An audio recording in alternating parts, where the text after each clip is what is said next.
Ada kembali di Apa Kabar Indonesia Malam, pemirsa. Pengurus Besar Ikatan Dokter Indonesia mengutuk keras kasus pemerkosaan yang dilakukan dokter PPDS kepada 3 korbannya di RSHS Bandung. Ya. Yang kedua pengawasan, Mbak. Setahu saya di rumah sakit itu ada pengawasan, ada SOP. Kapan kami mau meriksa, kapan kami ngambil obat, itu didata betul karena ada akreditasi.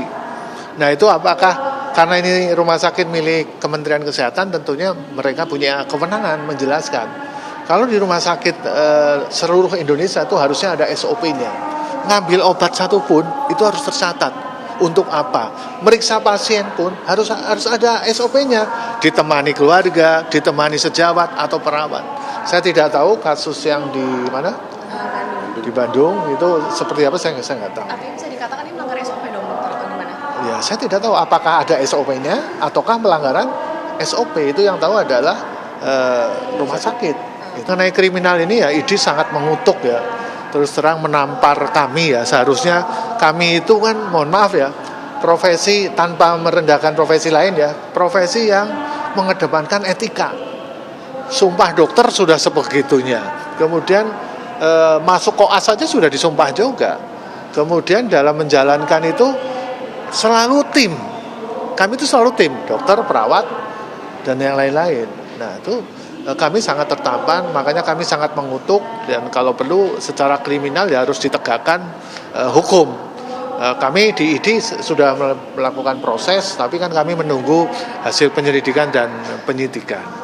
Tapi prinsip ID tidak mentolerir dan mengutuklah hal tersebut karena melakukan perbuatan yang tidak senonoh di dalam rumah sakit itu yang sangat Ya, saya akan kembali ke Dokter Danardi ya. Dok, ini bisa jadi ada di sekitar kita begitu ya, dan juga cukup menjadi perhatian seharusnya untuk instansi-instansi. Bagaimana kelainan-kelainan ini sebenarnya bisa terjadi di balik seseorang begitu? Apakah pure gara-gara trauma saja atau bagaimana sebenarnya? Memang bisa saja bahwa diawali dengan adanya trauma, tetapi bahwa jangan melihat bahwa setiap trauma, apakah itu trauma seksual, kemudian akan berdampak pada seseorang. Karena pada dasarnya kepribadian seseorang atau seseorang itu memiliki suatu aparatus mental, mempunyai suatu mekanisme pengendalian diri, mekanisme penyeimbang. Artinya bahwa ada self healing seseorang itu, bahwa ketika seseorang itu ada trauma, itu self healing itu bekerja, bahwa bisa kemudian menyeimbangkan lagi, menyeimbangkan kembali.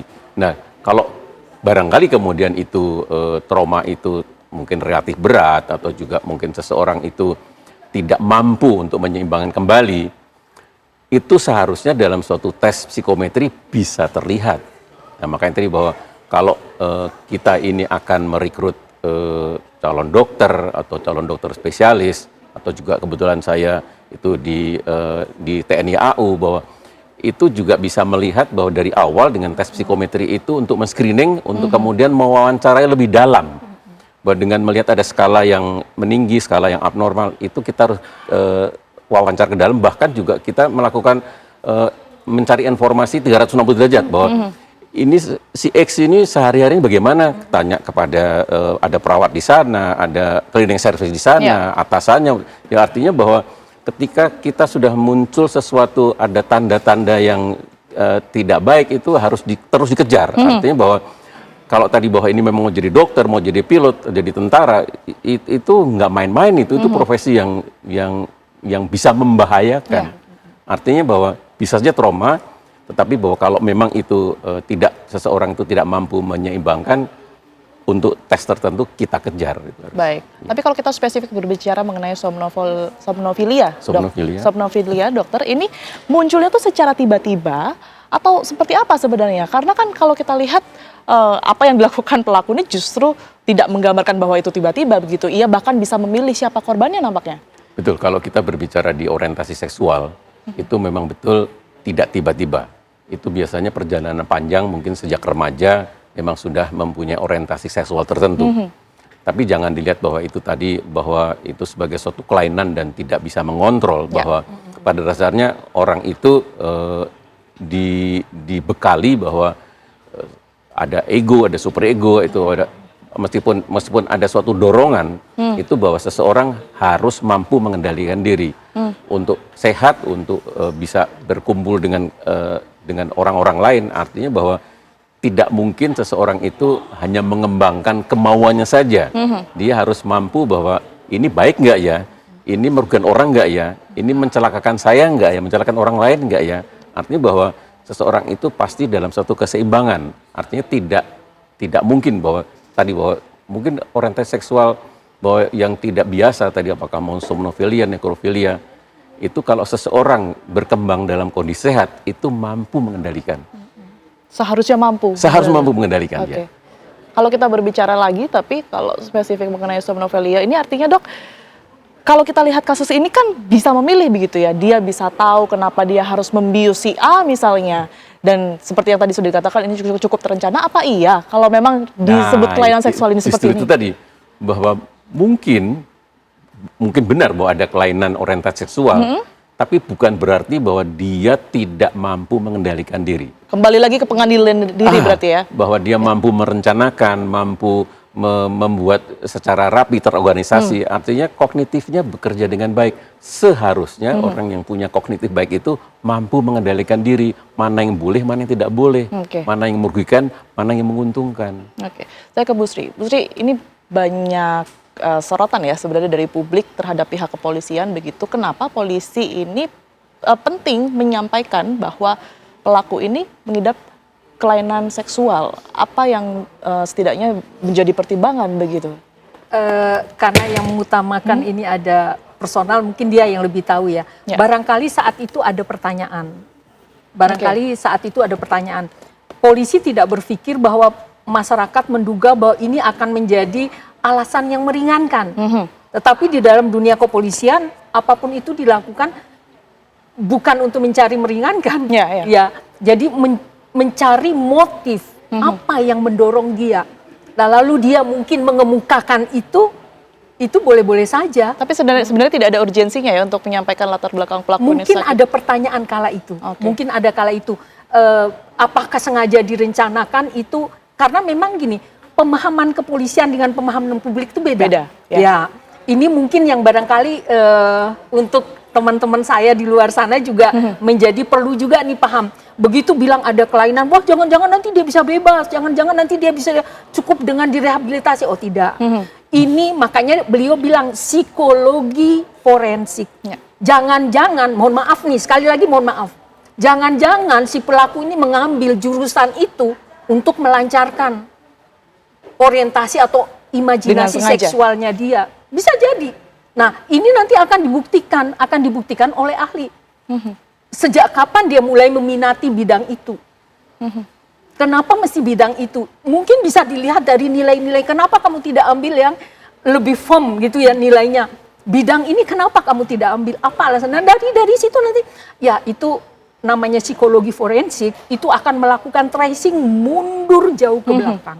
Ya, jadi saya yakin, tapi adapun teman-teman saya menyampaikan itu tidak punya motif dalam arti ya boleh dibilang kalau ada yang bertanya urgensinya menyampaikan itu, barangkali saat itu ada pertanyaan, kok mau sih, kok kenapa mesti harus dibius dulu sih, gitu barangkali kenapa sih tidak dirayu saja, kenapa oh dijawablah, barangkali kita tidak tahu konteksnya kan saat itu pas press release kan. Betul. Jadi itu satu, yang kedua memang ada perbedaan pengetahuan antara publik dengan kepolisian. Kepolisian itu bukan alasan yang meringankan, bukan alasan pemaaf kalau dalam bahasa pidana. Tapi justru itu akan memberatkan. Sudahlah dokter, dilaksanakannya secara rapi itu, manipulasinya itu. Nggak sampai ya, norma yang dilanggar tuh kok ekstrim sekali. Ekstrim sekali. Jadi ini yang melukai, bukan hanya melukai semua perempuan di sana, melukai juga ibu-ibu yang punya anak dokter. Baik, saya ke pastinya. Saya ke Bang Aris. Bang Aris, ini kita kesampingkan masalah pelaku ini memiliki kelainan seksual begitu ya. Tapi celah-celah tersebut ini untuk kemudian ini meringankan hukuman dan juga menjadikan itu sebagai rehabilitasi, ini kan tentunya ada. Nah, menghindari itu seperti apa, termasuk juga tadi kita dengar bahwa dua saksi lainnya dan juga dua korban dan juga jangan sampai ada korban-korban lainnya. Ini kan susah untuk pembuktiannya bahwa itu benar adanya begitu. Ini yang pertama soal kelainan seksual tadi ya, apakah bisa menjadi justifikasi. Jadi memang too early to call ya. Oke. Too early to call buat polisi juga mendefinisikan seseorang kelainan seksual itu perdebatan yang sangat panjang. Ya. Betul. Dan memang saya menyayangkan juga kenapa itu harus keluar. Ya. Karena kita bisa berdebat ya. Artinya dia mendefinisikan ada yang normal, ada yang tidak normal. Itu perdebatan yang sangat panjang dalam literatur kedokteran pun itu sangat panjang. Itu yang pertama. Yang kedua, kalau nanti ini di pengadilan gitu ya, ini kan berarti ada dua argumen. Jadi argumen pertama adalah argumen kontrol diri tadi. Ya. Apakah dia punya mental capacity untuk mengontrol, atau sexual urge-nya ini overriding mental capacity-nya. Itu kan perdebatannya. Cuma kalau lihat dari indikasi sekarang ya dia bisa sistematis begitu, rasanya argumentasi ini tidak akan cukup kuat. Dan bagaimana mensupport argumentasi ini, itu kan perlu pemeriksaan, ya perlu ahli, dan nggak bisa cuman ditulis aja, diketik aja terus kemudian dipercaya. Itu ya yang kedua. Yang ketiga tadi soal bukti ya. Jadi kalau tadi Ibu Sri mengatakan kadang-kadang pemerkosaan tuh alat buktinya susah. Betul, makanya ada Undang-Undang Tindak Pidana Kekerasan Seksual. Undang-Undang Tindak Pidana Kekerasan Seksual tahun 2022, keterangan korban pun bisa dijadikan, saksi adalah saksi. Bisa dijadikan dasar untuk menghukum. Kalau itu ada konteksnya didukung dengan yang namanya circumstantial evidence atau bukti yang tidak langsung. Rasanya di sini bukti tidak akan menjadi soal, ya. Apalagi sudah ada framework atau kerangka hukum yang baru. Jadi bertumpu pada pengakuan dari korban itu sendiri. Sementara itu starting point. Makanya dibuka posko kan tadi. Ya. Itu starting pointnya, dan pengakuan dari korban ini dengan Undang-Undang Tindak Pidana Kekerasan Seksual itu dieskalasi menjadi salah satu bukti yang paling utama, yang paling krusial. Kalau dulu enggak, dalam KUHP enggak, kadang-kadang mohon maaf nih, apalagi sebelum ada perempuan dan anak di polisi, itu judgmental, jangan-jangan bohong nih, apa ini motifnya. Perempuan tuh suka dicurigai loh. Iya, betul. Suka dicurigai loh. Makanya banyak kan akhirnya panduan-panduan penyidikan melibatkan perempuan dan anak, karena suka dicurigai. Itu perjalanan panjang, makanya ada lahir Undang-Undang Tindak Pidana Kekerasan Seksual. Di sini bukti bukan menjadi persoalan sih buat saya. Oke, sedikit saya bergeser terakhir mungkin ke Dr. Danardi. Concern sekali tentunya kita terhadap korban, kondisinya begitu. Apa yang harus dilakukan terhadap korban secara psikis, Dok? Untuk kemudian ya secara total menyembuhkan mereka secara psikis dari traumanya itu. Ya, tentu nomor satu diajak bicara. Ya. Kemudian dilakukan pendekatan bahwa ada sesuatu yang terjadi di luar kendali dia. Artinya bahwa mau tidak mau dia siap menerima kondisi hal itu. Dan kemudian kita mengajak bahwa masih ada sisi yang untung tidak begini, untung tidak begitu, untung tidak ada cedera, untung tidak hamil, bahwa artinya kita mengajak dia untuk tidak fokus pada perkosaannya saja, tapi bahwa dampaknya apa sih? Oh, dampaknya masih banyak untungnya kok. Artinya itu menyembuhkan itu jangan melihat di sisi negatifnya saja, tapi bahwa yang positif masih banyak kok. Jadi dia masih usia 21, masih jauh untuk melangkah ke depan. Artinya dia terbuka untuk menyehatkan dirinya. Itu yang kita harapkan untuk dilakukan oleh orang-orang terdekat tentunya ya. Kami siap untuk mengawal korban ini. Rumah sakit melakukan pendampingan. Baik. Bekerja sama untuk memulihkan korban setidaknya yang menjadi termasuk konsultan unit PPA juga, psikolog Polri juga. Psikolog Polri. Baik, bergotong royong, bekerja sama untuk kemudian ini meringankan beban korban juga tentunya beban, memulihkan kondisi korban. Kepercayaan diri korban, luka-luka batin korban. Baik, Bu Sri terima kasih banyak atas waktu dan juga penjelasannya. Dr. Danardi terima kasih, Bang Aris terima kasih. Kita harapkan ini kasus terakhir ya tentunya, dan juga mendapatkan penanganan yang serius tentunya berkaitan dengan hal ini. Terima kasih sekali lagi untuk waktunya. Sama-sama.